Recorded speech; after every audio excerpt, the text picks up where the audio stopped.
Praticado e admirado por milhões de pessoas, o futebol tem uma legião de admiradores e fanáticos, principalmente no Brasil, considerado o país do futebol. A reportagem especial que você começa a assistir agora busca esclarecer os motivos dessa paixão e os cuidados que se deve ter quando o gostar ultrapassa os limites e passa a ser um exagero.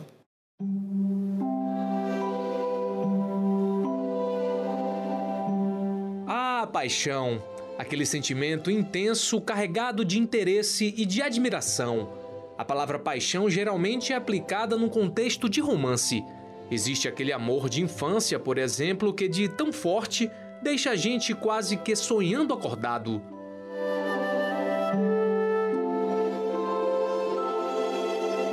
E também existe aquela paixão que para muitos é indiscutível. É um sentimento que tira a pessoa de casa, faça chuva ou faça sol, e faz ir atrás de algo que ela considera tudo na vida.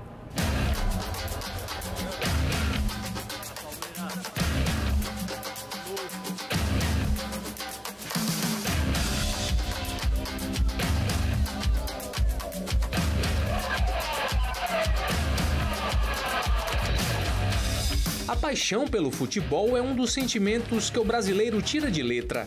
Afinal, somos conhecidos como o país do futebol, apesar do esporte ter sido inventado na China e aprimorado pelos ingleses. E é por isso que em dias de jogo é bastante comum reações como essas aí.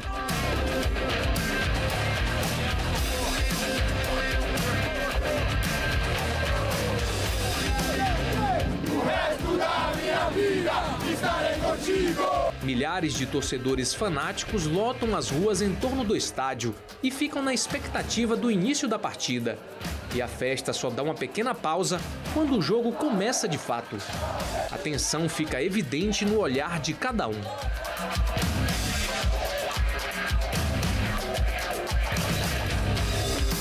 E como se não bastasse a ansiedade do momento, qualquer deslize do time do coração é carregado de frustração e tristeza.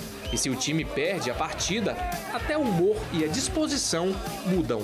Se eu levar em consideração que para essa pessoa a coisa mais importante da vida é o time dele de futebol, é o amor que ele sente por esse time, ele vai viver um sentimento de luto. Houve uma perda naquele domingo, o time dele perdeu um jogo, então ele vai viver um sentimento de luto. Esse sentimento de luto vai fazer com que no outro dia ele esteja mais triste, mais deprimido, ele vai ouvir as outras pessoas, de alguma maneira tirando sarro nele porque o time perdeu, vai ter momentos de chacota onde ele vai ser, às vezes, considerar que ele foi humilhado pelo torcedor do outro time, que também quando o time dele ganha ele faz a mesma coisa. Quantas vezes a gente não vê na TV, quando um jogo está sendo transmitido, as pessoas chorando compulsivamente, como se tivesse perdido alguém. Às vezes uma pessoa não consegue chorar daquela maneira quando um ente da sua família morre, mas ele chora porque o seu time perdeu.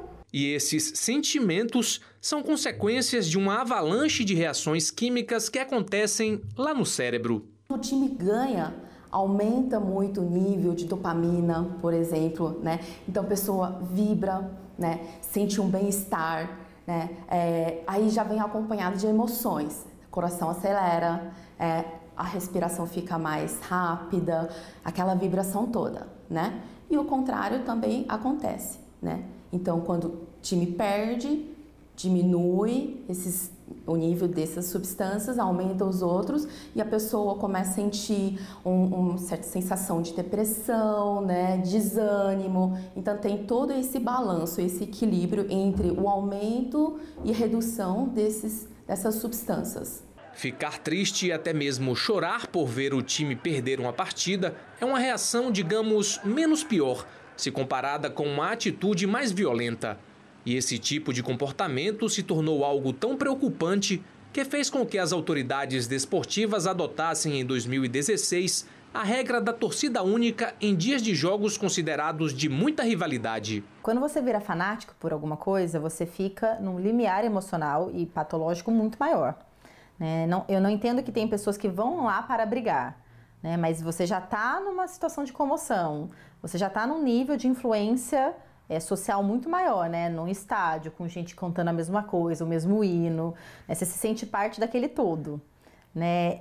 Para você romper a barreira da razão, é muito mais fácil. O que a gente viu hoje e que se tornou regra, né, pelas confederações de futebol, de torcidas únicas, é justamente para isso. Para evitar que exista um confronto entre alguém de um lado que está euforicamente muito feliz porque seu time ganhou e alguém do outro lado que está extremamente triste porque seu time perdeu.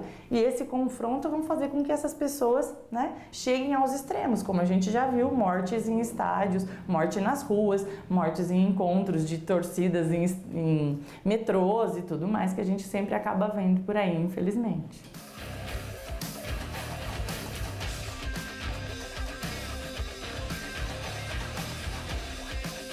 Em 2013, Atlético Paranaense e Vasco disputavam uma partida decisiva pela última rodada do Campeonato Brasileiro. Se perdesse, a equipe carioca enfrentaria o segundo rebaixamento de sua história. Logo após o início do jogo, os olhos concentrados no campo voltaram-se para as arquibancadas. Torcedores organizados dos dois times, rivais de longa data, começaram uma briga que não conseguiu ser contida pelos seguranças da Arena Joinville. O placar final de 5-1 para o Atlético Paranaense foi mero detalhe frente às imagens de pancadaria por todo o estádio.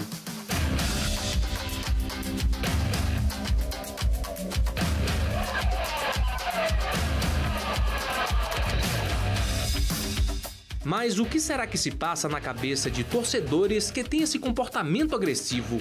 Dependendo da pessoa, o futebol pode proporcionar um prazer de um grau baixo, moderado ou bastante intenso, né? O que isso implica, né? Implica em outra função desse sistema de recompensa, que é um sistema motivacional, né? Então, por quê? Isso motiva a pessoa a sempre buscar aquilo que lhe traz uma sensação boa, uma sensação agradável, né? Então, assim, eles têm essa tendência de tomar algumas atitudes, né? Tomar algumas decisões que lhe proporciona, ele traz essa sensação de bem-estar, né? E dependendo do grau, né, dessa sensação prazerosa, isso repercute nas ações da pessoa e pode ser uma atitude dentro das limitações sociais, né? Ou às vezes até ultrapassar, como por exemplo agressões físicas, né? Ultrapassar esse limite. Uma pesquisa realizada pelo Instituto Brasileiro de Opinião Pública e Estatística, o IBOP, revelou que 77% dos brasileiros têm como maior paixão o futebol. A pesquisa mostrou ainda que a família aparece em 8º lugar nessa lista de paixões, empatada com carro e novela.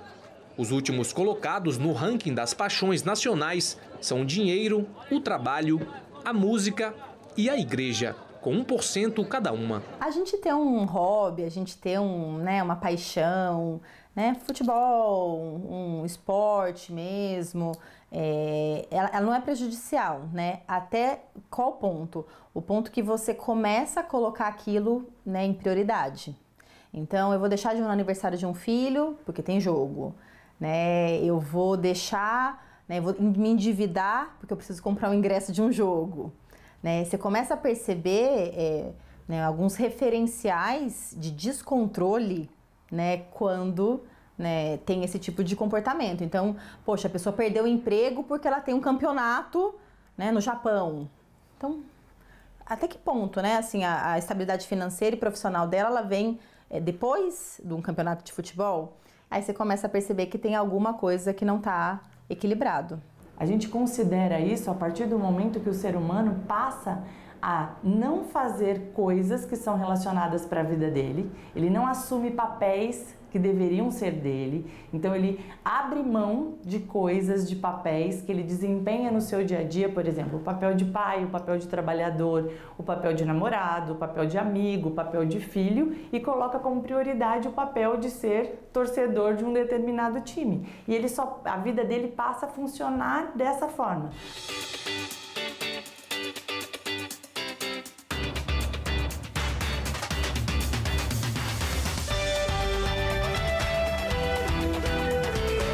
No Brasil, o futebol amador também alimenta essa paixão nacional. Por aqui, essa categoria do esporte é considerada a maior, se comparada com o futebol de várzea de qualquer outro lugar do mundo.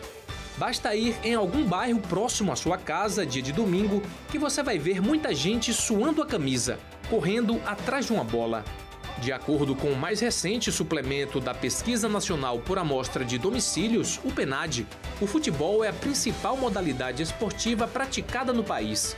São 15 milhões e 300 mil pessoas envolvidas com o esporte. Quer sendo jogado ou assistido, o futebol fascina. E como a gente já viu, o problema é quando esse fascínio se torna um incômodo. E às vezes, o menos incomodado com a situação é o próprio fanático.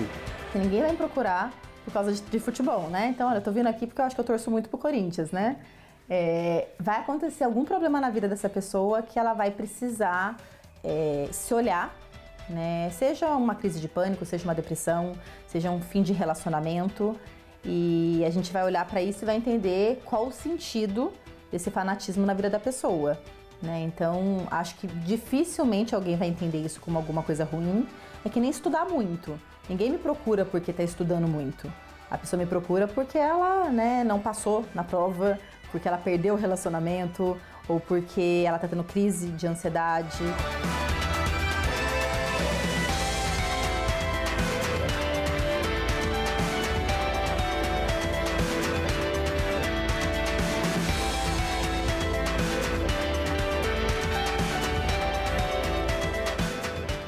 Outros assuntos da nossa região você acompanha agora no Plantão da Redação.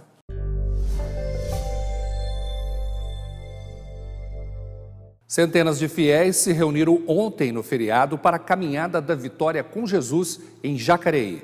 Após a concentração em frente à Câmara Municipal, o grupo percorreu as ruas do centro até o Parque da Cidade. O evento é organizado por uma igreja evangélica e o objetivo é reunir o público em geral para agradecer a Deus pelos trabalhos e abençoar as famílias. De acordo com o hipostômetro da Associação Comercial de São Paulo, de 1º de janeiro até 30 do mês de abril, Pindamonhangaba já havia pago cerca de 24 milhões de reais de impostos. Só lembrando que, de acordo com o IBGE, a cidade conta com 164 mil habitantes. Segue o repórter setorial. No próximo bloco, os cuidados importantes que se deve ter na hora de escolher um salão de beleza. O repórter setorial volta em instantes.